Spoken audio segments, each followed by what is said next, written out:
coast to coast, it's your hosts, the Lombardi Leap and Mersey FB. This is Beyond the Frozen Tundra.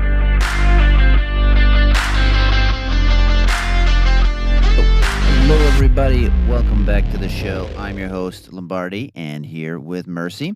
And just like I said last episode, we are going to dive into a couple of top 30 visits that have kind of come in so far or that are going to be happening. And then we are going to be talking about some potential trades here, just because of the fact that there was the NFL Players Association surveys that did come out, and everybody, took it to heart that the entire Packers coaching staff is in chaos, and a bunch of players are upset about their role within the offense or defense. Some of those players I don't think are along the team.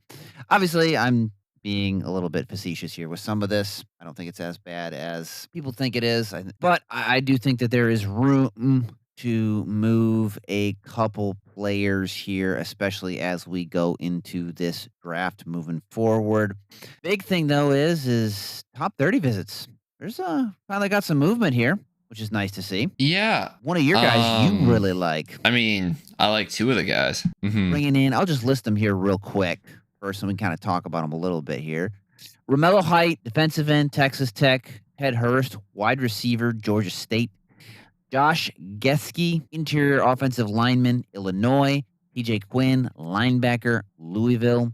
Jacob Thomas, safety/nickel corner, James Madison. So that's 5 out of their 30 so far. I'd say 2 to 3 of them are UDFAs. I don't really know too much about Jacob Thomas. I'm not going to lie. So I'd say 3 are like UDFA, priority UDFA guys. Who was the last seed that made it in for the championship? It was James Madison. Was it James Madison? They got say, so like, maybe that's there's some. They just got it handed to them by Oregon though. So yeah. I mean, but anyway, taking it back to the top, I'm a big fan of Romello Height as a pass rusher. I have a higher grade on him relative to consensus. I think that he brings immediate impact as a pass rusher. Yes, he's only 239 pounds, so he's a little bit on the lighter side, but he's still very technically refined. He has also been in college for, I think, 6 years now. This is his 6th season. So yeah. I mean, he was at Georgetown the year prior. Georgia Tech. No, wait, he wasn't at Georgia Tech the whole time, though. Yeah, Georgia. I think he transferred. He was Auburn, Georgia Tech, 2024, Texas Tech. No, Auburn, USC, Georgia Tech, Texas Tech. All right. Yeah. Just verifying this because because he's been in the league since 2020 or been in college since 2020. So 5 years he's been in for 5 years. So no, I can't count 6. Holy, 2 years at Auburn, 2 years at USC, 1 year at Georgia Tech, 1 year at Texas Tech. Which that defensive line at Texas Tech was pretty ridiculous. He is kind of lighter, too. I mean, 6'3", 240. I think he is very versatile, especially in a 3-4. And, like, you would trust him to drop into coverage a little, which I can't say the same for, like, an LVN. Yeah, LVN's a little bit bigger. a little bit of a bigger guy there. And I know some of the Packers beat writers have written this off as, like, subterfuge. I don't know if it is. I really don't know if it is, because we've seen recently that the Packers have spent a lot of time drafting top 30 visits. Yeah, it's top 30 visits and Senior Bowl guys, right? They're either doing pretty much, yeah. And like, granted, these top 30 visits are one of two things. A lot of times, it's either guys they're going to potentially draft, or it's UDFA recruiting. Like, maybe they throw in a subterfuge. Maybe this is subterfuge, but I don't know if it is. And the reason is I say that is because they drafted Colin Oliver last year in the 5th round, if I recall. Yes, he was in the 5th round. And like, I know Colin Oliver, like you said, did play linebacker in college for a bit, but I mean, he's been a defensive end, and he's had some really, really good years as a defensive end. I mean, Colin Oliver is only 6'2", 240 as well. Yeah, I mean, the lighter edge rusher is better for this sort of scheme that Gannon wants to run. Think of his history, like trading for Baron Browning, drafting B.J. Ojulari. So, Micah Parsons, 6'3", 250. Also a freak athlete. First round pick. Like we cannot mention Micah Parsons and a freak in any conversation here because he is truly one of one. But frame-wise, frame-wise, it's something. But like Height's done it all, being in a 4-3 and a 3-4. So, and with Colin Oliver too on the roster, I mean, maybe they wanted to get these more quick twitch defensive ends. Like that very well could be the direction they're going in. Like having these hybrid linebacker defensive ends that can rush the passer or drop into coverage for a little bit as needed. I mean, Edgerrin Cooper is what? I think he's like 6'2". Yeah, 230 as well. Lean, like a little lean. He's a lean 230. Yeah, lean 230. But again, like you still have a lot of these guys who are kind of in that similar frame here moving forward that they're looking at. I mean, and a lot of the linebackers too coming out this year are around that like 6'3", 6'2" frame. A lot of shorter linebackers especially. And then I know they brought in Zaire Franklin, and he is as well. He's shorter. He's only 6 foot, but he's 235. Yeah. I don't know. It's interesting to see them looking at Romello Height because he's not the typical edge rusher in the past with like LVN, Rashawn Gary. But moving forward here, I mean, Barron Sorrell is kind of their prototypical defensive end a little bit here. I think he's a little bit lighter. Do you think they're trying to do what Georgia does? I don't know. I was thinking that it's kind of like a modern hybrid defensive line where you've got like the classic like defensive ends, defensive tackles, and then like a jack. I think that they are definitely looking to lean into more hybrid stuff so that way you don't have to substitute as much. And because the less you have to substitute, the less likely you're going to have to. I'm expecting a 5-man front. But then you're going to ask the linebackers to do more. Or like you're putting more pressure on the linebackers and safeties. Which, I mean, we have Xavier McKinney for a reason. But yeah. And Evan Williams is a freak, too, as well. Not to mention they brought in a coach who has a habit of making safeties all pros. And like Bull is great in the nickel. So like you just got to make sure that linebacker, if you're, and you have one, I'd say, linebacker who could be an all pro. Realistically, that's how high I'm on Edgerrin Cooper. You're trying to improve the defensive line, so to take stress off the corners, and you're really hoping Zaire Franklin works out. Yes. Yeah.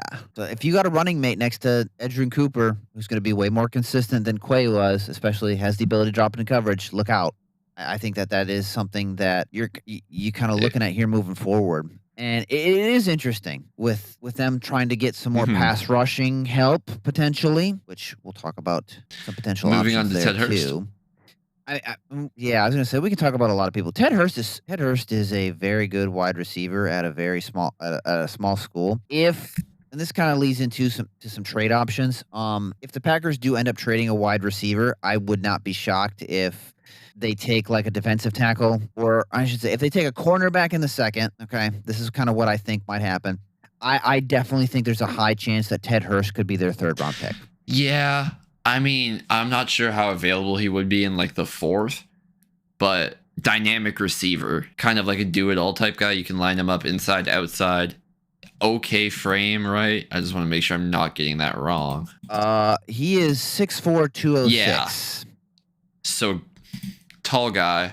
9.9 relative athletic score, ran a 4.42.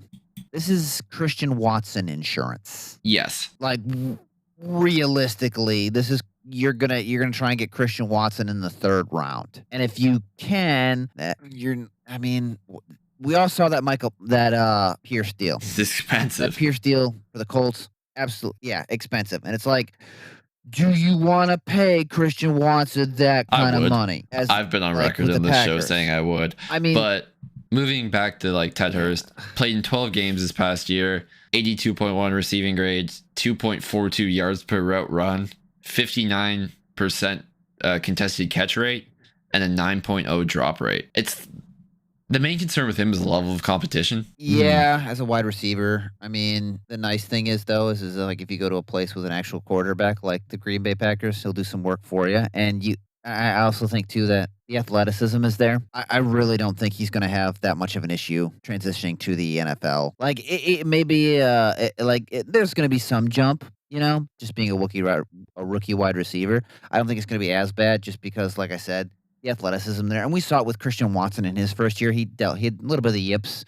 to say the least, but he was pretty solid when he was healthy, his rookie year, just be able to stretch the defense. And teams are always looking to drop bombs on players like that. I do see him as a late kind of third round grade, maybe a little bit higher than that. But like that is one thing that will probably lower him too. Like you said, it's because he spent all his time at Georgia State. Yeah. I was going somewhere. Okay. Random question. Don't know how much of your wide receiver evals you've gotten done. Would you rather have Ted Hurst in the 3rd or Jacoby Lane in the 4th? Oh man. I actually did watch like the Trojans a lot this year. That's tough. You said Jacoby Lane where? Borderline 5th. I mean, if you can get him in the 5th, 100%, I'd take it. Like that's a steal to me. I would be. Oh, that's tough because like man, I think you're getting better value in Jacoby Lane in the 4th than you would be Ted Hurst in the 3rd. Like because like Jacoby Lane did play for USC, and Ted Hurst did not play for USC. So there is a level of competition different. I think Jacoby Lane could come out and have a better start, but Ted Hurst might have a better career in the long run. That makes sense. I think that could be possible just because of the adjustment period. But like if I'm looking at like if I'm banking on a field stretcher, like that's what I want is in a field stretcher similar to Christian Watson, I would get the value in Jacoby Lane. Whereas Ted Hurst, I think, could develop into being a number 1 wide receiver, and you already have Matthew Golden. I want somebody who's going to complement Matthew Golden, and I think Jacoby Lane would be better at complementing Matthew Golden than like Ted Hurst. I'm similar in line with that. I think if you're looking for true Christian Watson replacement, I think Lane is more of that. But Lane also has his own concerns, where Ted Hurst is almost not like less concerning, but I mean, you could argue that it's less concerning because of the level of competition too, as well. Like that's the thing. Like I know that Jacoby Lane only runs at 1 speed. Yeah, that's fast. So you want to talk about what the visits aren't telling us yet? Since I mean, we're only 5 visits in, but so far, no defensive tackle, no tight end, no corner. Kind of where we have said like these might be where our biggest needs at the roster are. Yeah, I mean, the other 3 guys are Josh Gatsky, interior offensive lineman. He's your stereotypical interior offensive lineman here, like 6'4", 6'5", 335 pounds. They looked at Illinois here. I believe he's like a late day, probably a UDFA target for the Packers just because they don't typically draft guards. They just don't do that. TJ Quinn, 100% special teams linebacker. He'll be a camp body, I bet. Jacob Thomas is kind of an interesting one. James Madison did make it to the NCAA college tournament for football there. Got their butt handed to him like Oregon, like you said. And Jacob Thomas is kind of like a hybrid nickel safety. So while he is a defensive back, he's not the cornerbacks we're looking for here. I wouldn't be shocked if they bring in Everett. I'm not going to be shocked if they bring in Malik Muhammad, considering the fact that he weighed in at like 192 at the pro day. I'm sure they want to talk to Dalen Everett about his 3-cone. I know that Big Citrus, aka what's his name? Dominic Orange. My mind just went blank here for a brief second. Dominic Orange, yeah, Dominic Orange. I don't think he didn't test, right? Him and Darrell Jackson Jr. don't have an athletic profile yet. I am unsure when their pro day is or if they had one.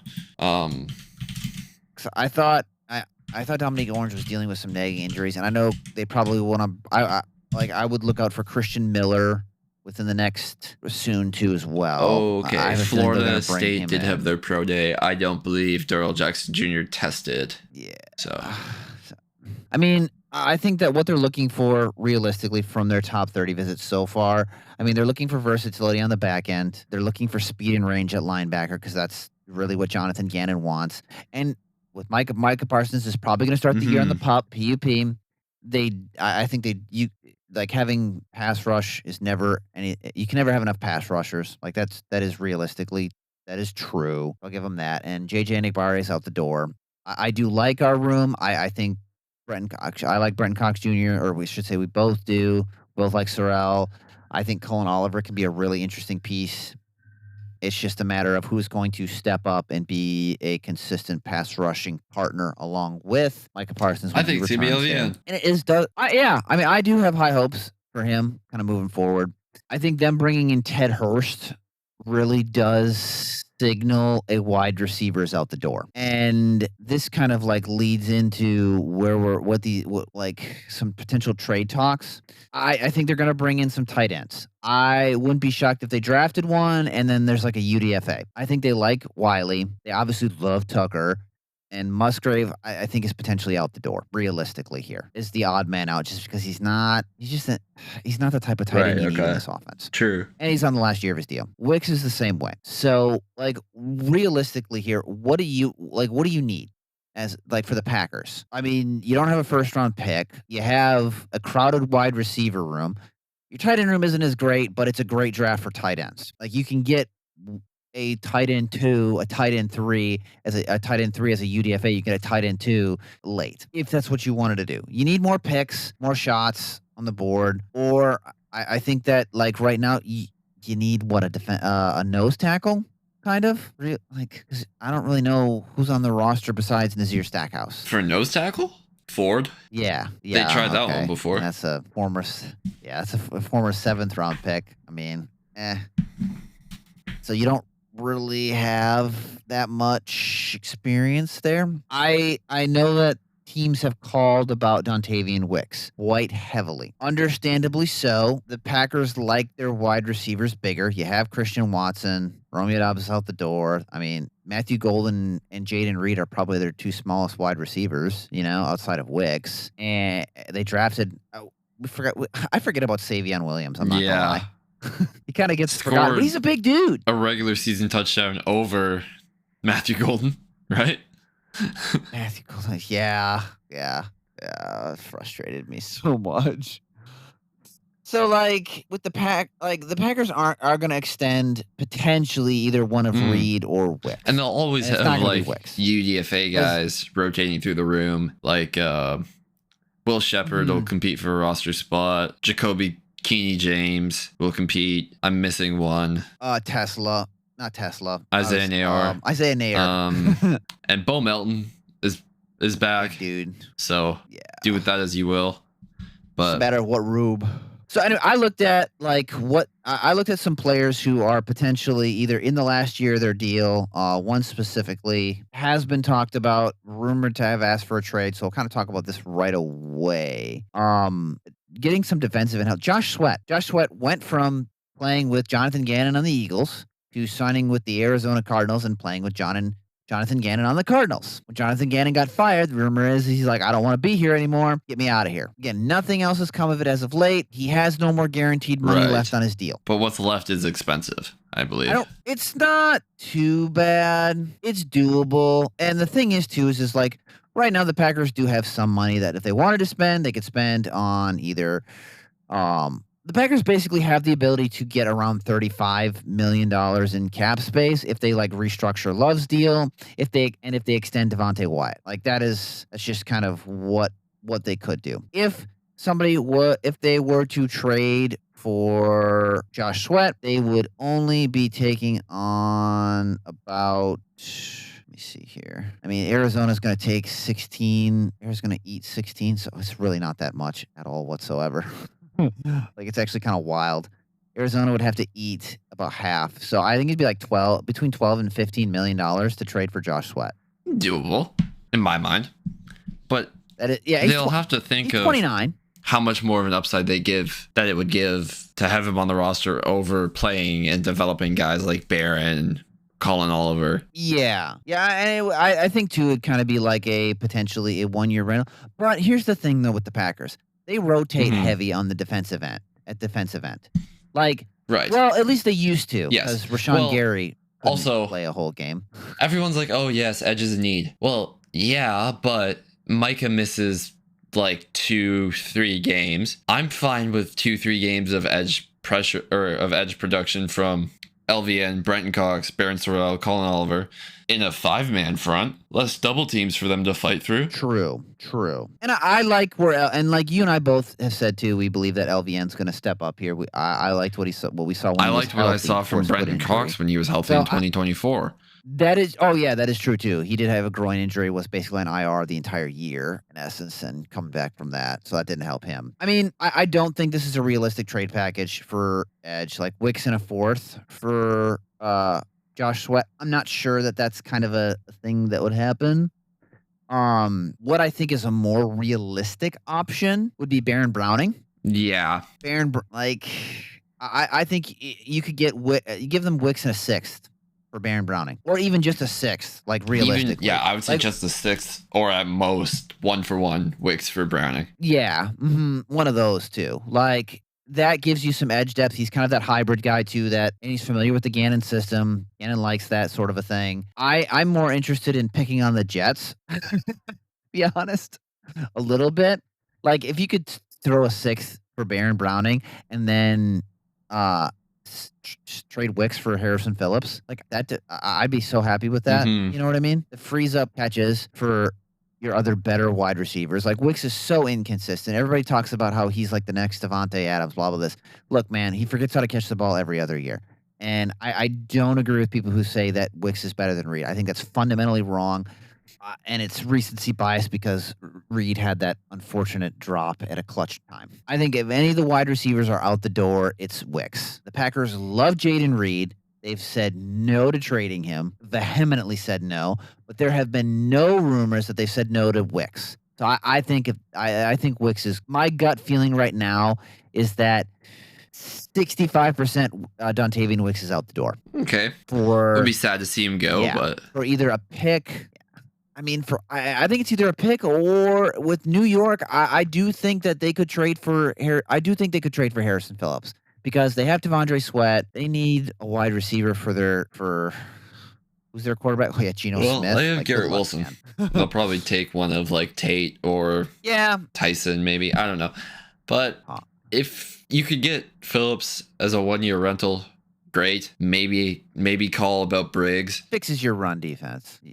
But yeah, I'd lean more towards Harrison Phillips just because that fixes the run defense immediately there. You have, again, I'm sick and tired of using this mantra of, they're the youngest team in the NFL. Like, I don't care. Get some vets in there. Get some guys who know what they're doing, just so that way you can shore up some of these blatant holes. Like, you can still, and like, the thing is, too, is like trading for Harrison Phillips doesn't prevent you from drafting a defensive tackle. And if anything, I think it does well to help the situation because Harrison Phillips is a veteran.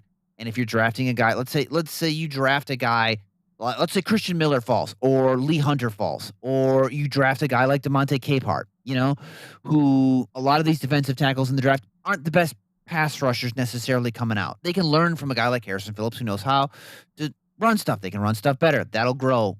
Our goal line stance will get better.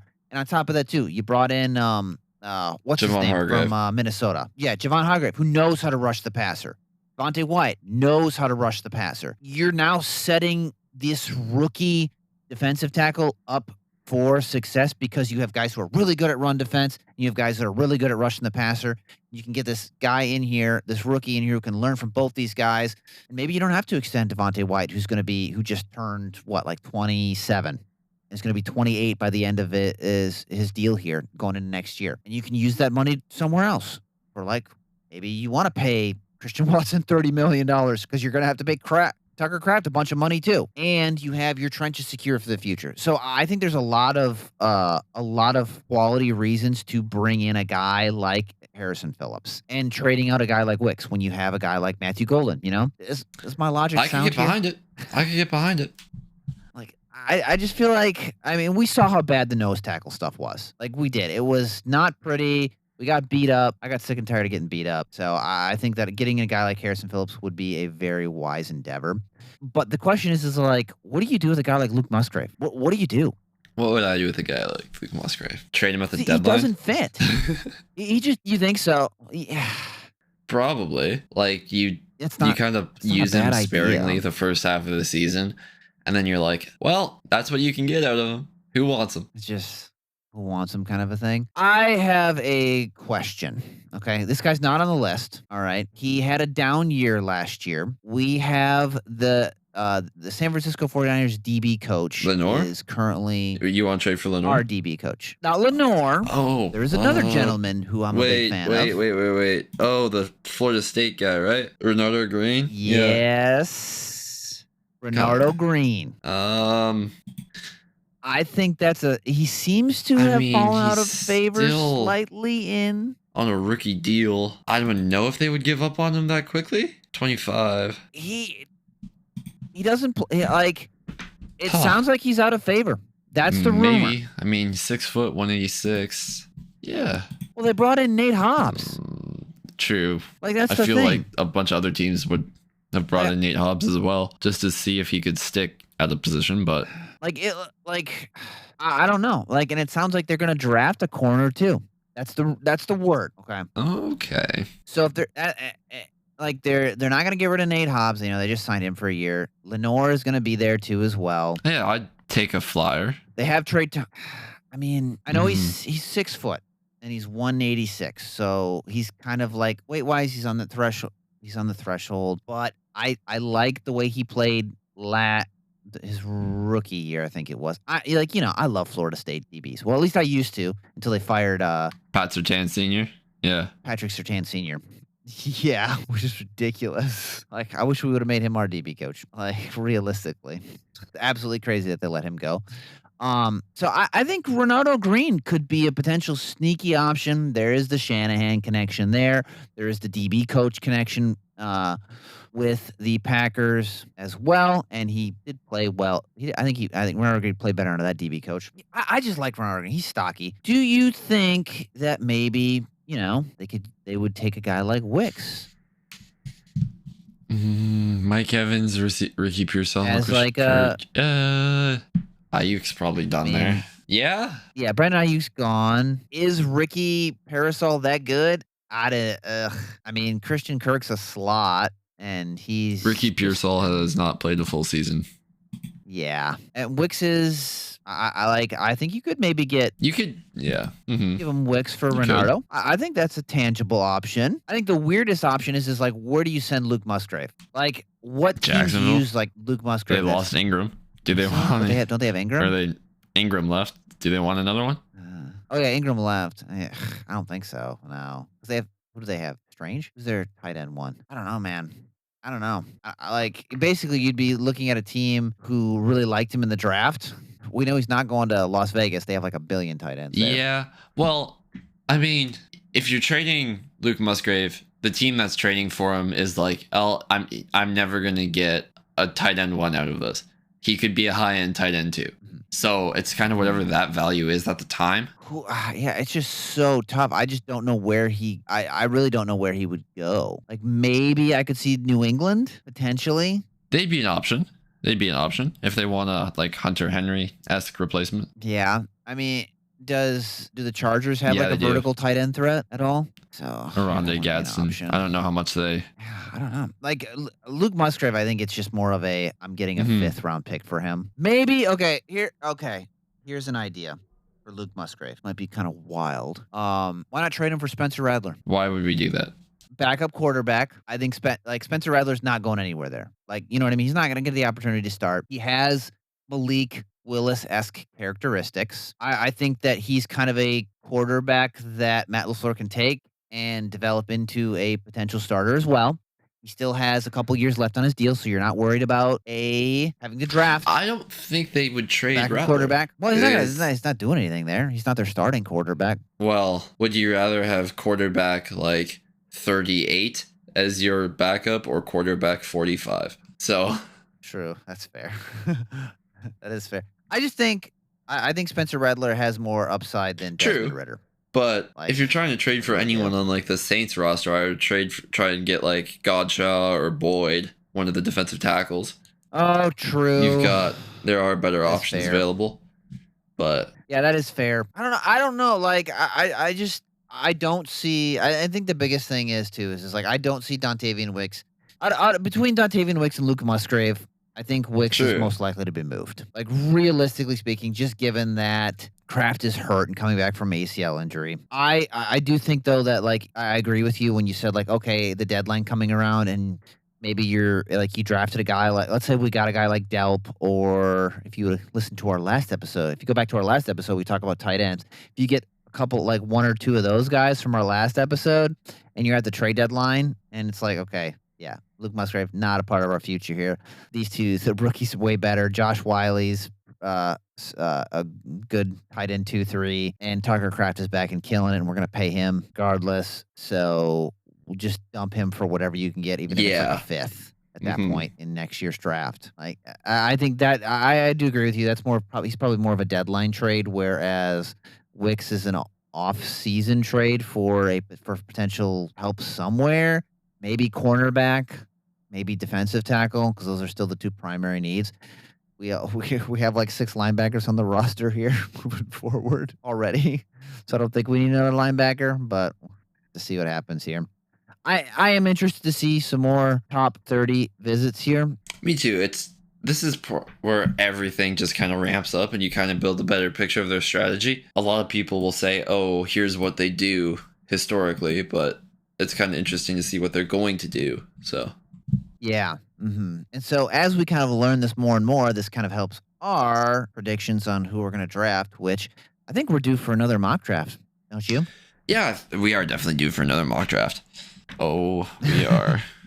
I think Monday will have to be our next mock draft episode here. And then hopefully, again, like the top 30 visits are going to start to ramp up a lot quicker within the next week. And then next week, we'll probably talk about some more potential board prospects for you and me. I think that the first episode next week will be our mock draft. And then the next episode, I think, should be your top 10 ideal Packers and my top 10 ideal Packers. Sounds interesting. Guys you absolutely want. Wait, guys I would want them to come away with? Like, yes, to be Green Bay Packers. Yes, 100%. Your 10 guys that you want regardless the Packers to come away with. You'd be ecstatic. Like historical trends or anything. There are no rules. There are no rules. Gloves are off. No rules for that episode. Cage it's match. Whatever you want. Yes. Exactly. Whatever you want, whatever I want, I would be ecstatic. I'm going to break some rules finally for once and not put my Packers hat on and just put these are guys I just really, really like, and I would love for them to be a Packer. Like Azuri Thomas was last year, even though I knew they weren't going to take him because he had a poor 3-count. Makes me mad. But maybe we'll get maybe we'll get somebody this year because, they drafted Colin Oliver last year, and I actually did really like him. That is all for today, folks. We'll catch you next time. Catch you Monday, or I should say Wednesday, for our mock draft, and then catch you Friday as well when this episode comes out, as well as next Friday for our top 10s. Have a good one.